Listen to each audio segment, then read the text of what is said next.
តែអ្នកដឹងទេទ្វីបអាស៊ីគឺជាទ្វីបដែលមានប្រជាជនរស់នៅច្រើនជាងគេនៅក្នុងពិភពលោក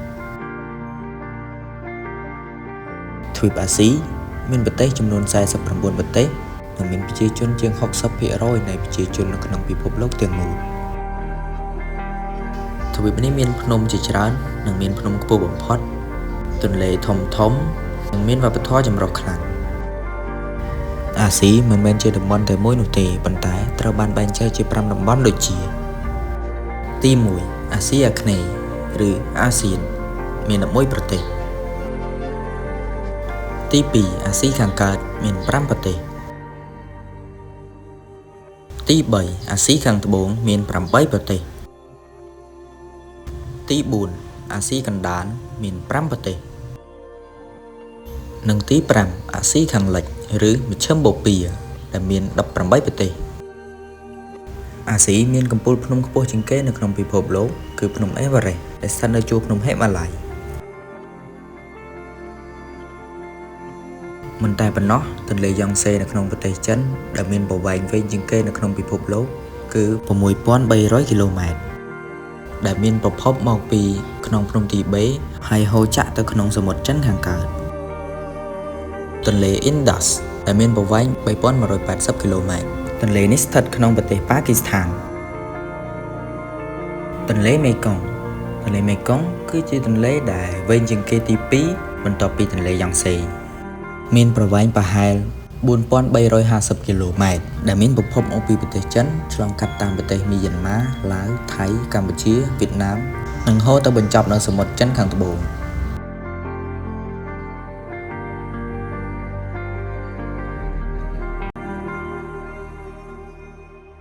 អាស៊ីអាគ្នេយ៍ជាអនុតំបន់នៃទ្វីបអាស៊ីដែលមានប្រទេសជាច្រើនស្ថិតនៅភាគខាងត្បូងប្រទេសចិនខាងកើតប្រទេសឥណ្ឌាខាងលិចនូវែលហ្គីណេនិងខាងជើងអូស្ត្រាលីអាស៊ីអាគ្នេយ៍ចែកចេញជាពីរតំបន់គឺតំបន់ដីគោកនិងតំបន់ដីកោះតំបន់ដីគោកមាន5ប្រទេសដូចជាទី1ប្រទេសកម្ពុជាភ្នំពេញជារាជធានីរបស់ព្រះរាជាណាចក្រកម្ពុជាមានផ្ទៃដីសរុបចំនួន 180,035 គីឡូម៉ែត្រការ៉េតាមការប៉ាន់ស្មានប្រជាជនក្នុងឆ្នាំ2024មានចំនួន 17,063,8801 នាក់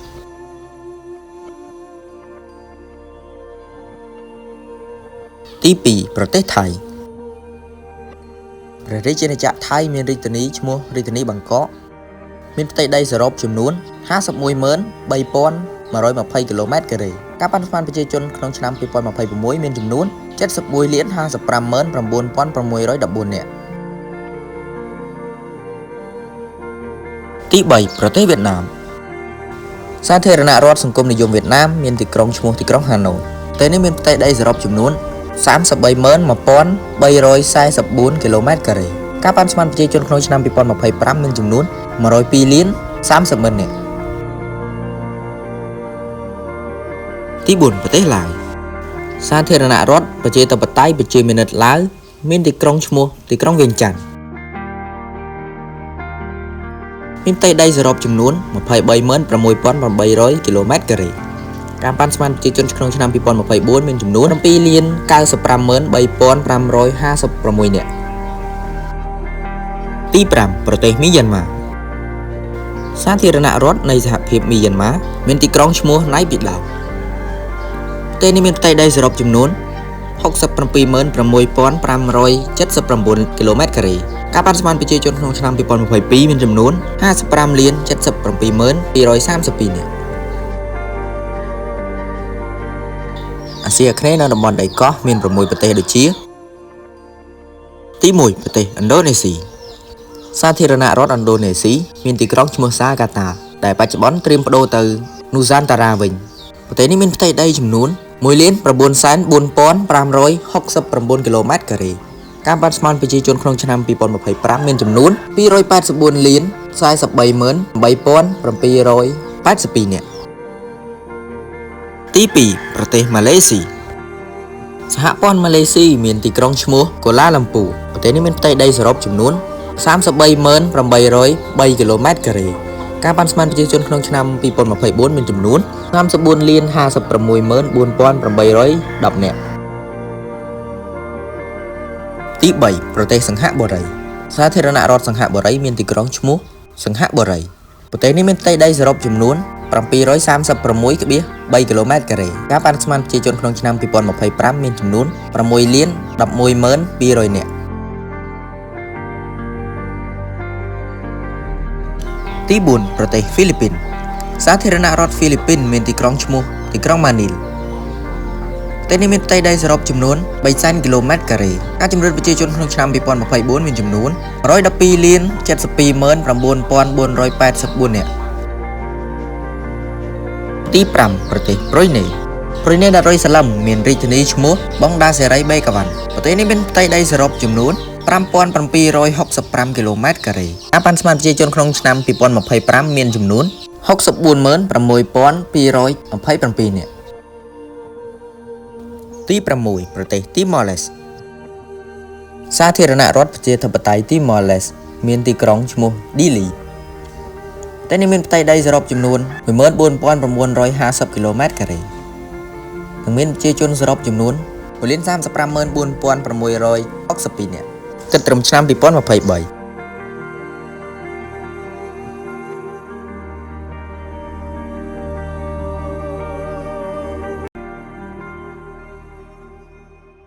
អាស៊ីខាងកើតអាស៊ីខាងកើតឬអាស៊ីបូព៌ាគឺជាតំបន់មួយនៅភាគខាងកើតនៃទ្វីបអាស៊ីដែលមានផ្ទៃកន្លាសរុប 11,83,974 គីឡូម៉ែត្រការ៉េមានប្រជាជនរស់នៅសរុបចំនួនប្រហែល 1,666 លាន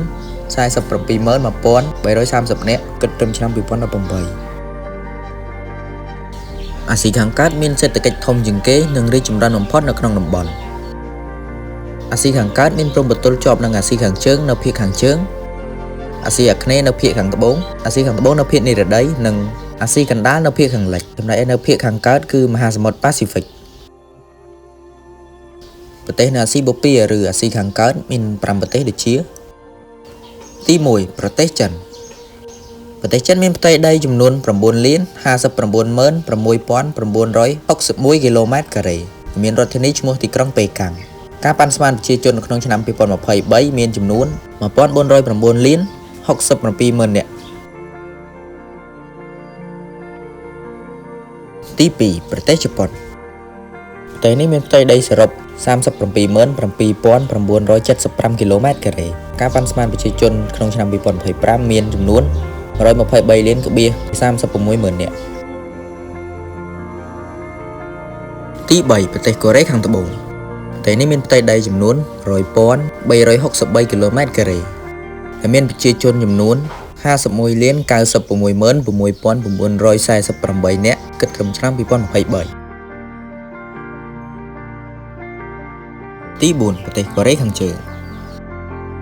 ប្រទេសនេះមានផ្ទៃដីចំនួន 12,538 គីឡូម៉ែត្រការ៉េនិងមានប្រជាជនប្រហែល 26លាន 29,800 នាក់គិតត្រឹមឆ្នាំ2024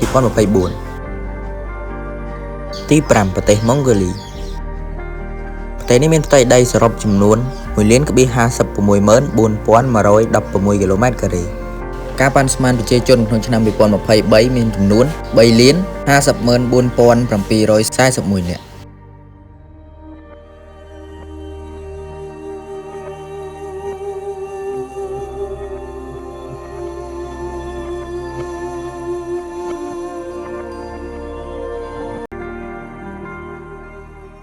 អាស៊ីខាងត្បូងអាស៊ីខាងត្បូងគឺជាអនុតំបន់ភាគខាងត្បូងនៃទ្វីបអាស៊ីមានប្រជាជនចំនួន 2.04 លាននាក់គិតត្រឹមឆ្នាំ2024និងមានផ្ទៃដីសរុបចំនួន 5,22,2321 គីឡូម៉ែត្រការ៉េអាស៊ីខាងត្បូងមានប្រទេសចំនួន 8 ដូចជាទី1ប្រទេសបង់ក្លាដេសប្រទេសនេះមានឈ្មោះជាផ្លូវការថាសាធារណរដ្ឋប្រជាមានិតបង់ក្លាដេសដែលមានផ្ទៃដីសរុបចំនួន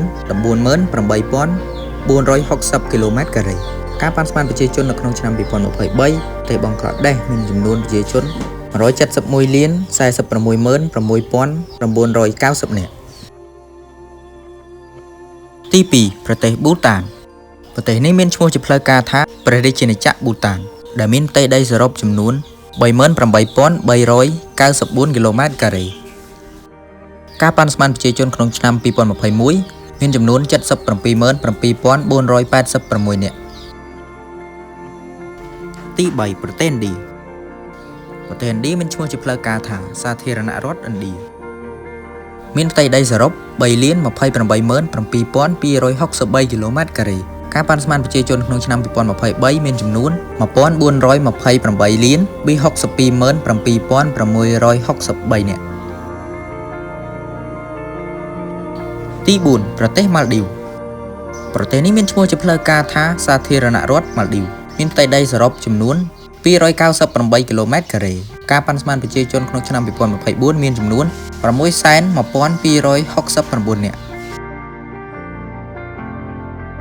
ទី 5 ប្រទេសនេប៉ាល់ ប្រទេសនេះមានឈ្មោះជាផ្លូវការថាសាធារណរដ្ឋប្រជាធិបតេយ្យសហព័ន្ធនេប៉ាល់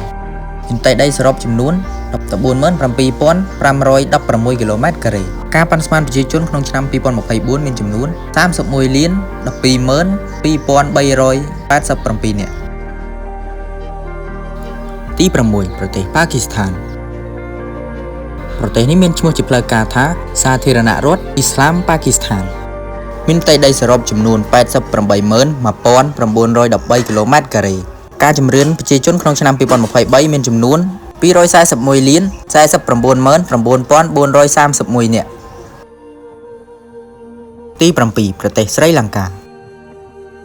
ប្រទេសនេះមានឈ្មោះជាផ្លូវការថាសាធារណរដ្ឋសង្គមនិយមប្រជាធិបតេយ្យស្រីលង្កា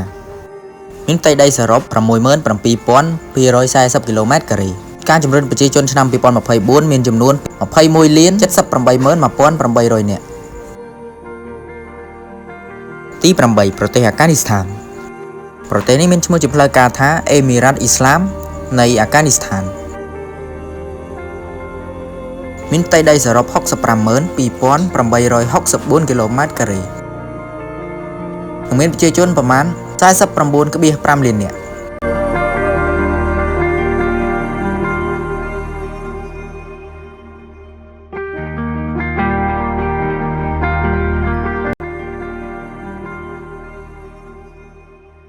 អាស៊ីកណ្ដាល អាស៊ីកណ្ដាលគឺជាអនុតំបន់នៃទ្វីបអាស៊ី តំបន់នេះមានព្រំប្រទល់ជាប់នឹងសមុទ្រកាប់ឆេននៅភាគនិរតី អាស៊ីអឺរ៉ុបនៅភាគពីយប់ ចិននិងម៉ុងហ្គូលីនៅភាគខាងកើត អាហ្គានីស្ថាននិងអ៊ីរ៉ង់នៅភាគខាងត្បូង និងស៊ីបេរីនៅភាគខាងជើង តំបន់អាស៊ីកណ្ដាលទាំងមូលមានផ្ទៃដីចំនួន 4,3451 គីឡូម៉ែត្រការ៉េ និងមានប្រជាជនសរុបប្រហែល 76 លាននាក់ អាស៊ីកណ្ដាលមាន 5 ប្រទេសដូចជា ទី 1 ប្រទេសគីស៊ីស៊ីស្ថាន ប្រទេសនេះមានឈ្មោះជាផ្លូវការថាសាធារណរដ្ឋគីស៊ីស៊ីស្ថាន ដែលមានផ្ទៃដីសរុបចំនួន 2,105 គីឡូម៉ែត្រការ៉េ តាមការប៉ាន់ស្មានប្រជាជនក្នុងឆ្នាំ 2025 មានចំនួន 7.3 លាននាក់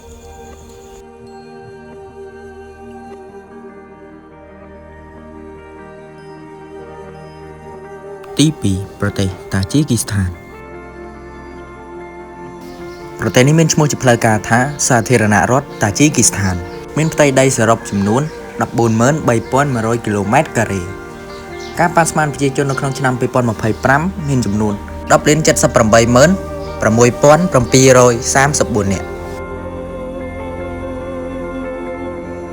ទី 3 ប្រទេសទូមេនីស្ថាន ប្រទេសនេះមានផ្ទៃដីសរុបចំនួន 49,1210 គីឡូម៉ែត្រការ៉េ ការជំរឿនប្រជាជននៅក្នុងឆ្នាំ 2022 មានចំនួន 7,57,841 នាក់ ទី 4 ប្រទេសអ៊ូបេគីស្ថាន ប្រទេសនេះមានឈ្មោះជាផ្លូវការថាសាធារណរដ្ឋអ៊ូបេគីស្ថាន ដែលមានផ្ទៃដីសរុបចំនួន 44,8978 គីឡូម៉ែត្រការ៉េ ការប៉ាន់ស្មានប្រជាជនក្នុងឆ្នាំ 2025 មានចំនួន 38,25,6514 នាក់ និងទី 5 ប្រទេសកាហ្សាស្ថាន ទេសនេះមានឈ្មោះជាផ្លូវការថាសាធារណរដ្ឋកាហ្សាស្ថានមានផ្ទៃដីសរុបចំនួន 2,072,4900 គីឡូម៉ែត្រការ៉េការប៉ាន់ស្មានប្រជាជនក្នុងឆ្នាំ 2025 មានចំនួន 20,028,684 នាក់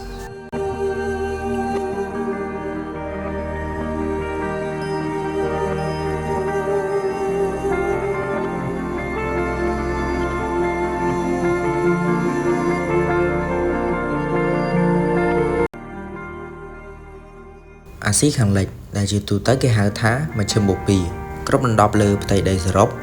5,099,935 គីឡូម៉ែត្រការ៉េដែលមានប្រជាជនរស់នៅ 313 លាននាក់ទៅត្រឹមឆ្នាំ 2018 ប្រទេសនៅអាស៊ីខាងលិចមាន 20 ប្រទេសដូចជាទី 1 ប្រទេសកាតាទី 2 ប្រទេសគុយវ៉េតទី 3 ប្រទេសសកស៊ីទី 4 ប្រទេសទូគីទី 5 ប្រទេសប៉ាឡេស្ទីនទី 6 ប្រទេសបារ៉ែនទី 7 ប្រទេសយេម៉ែនទី 8 ប្រទេសលីបង់ទី 9 ប្រទេសស៊ីប្រុសទី 10 ប្រទេសសេរីទី 11 ប្រទេសស័រដានី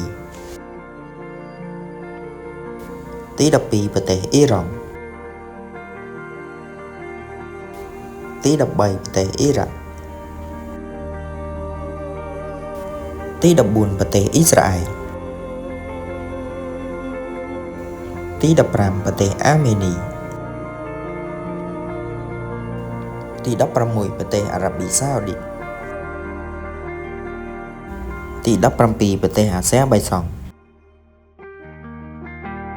ទី 18 ប្រទេសអូម៉ង់ទី 19 ប្រទេសអេមីរ៉ាប់អារ៉ាប់រួមនិងទី 20 ប្រទេសអេស៊ីប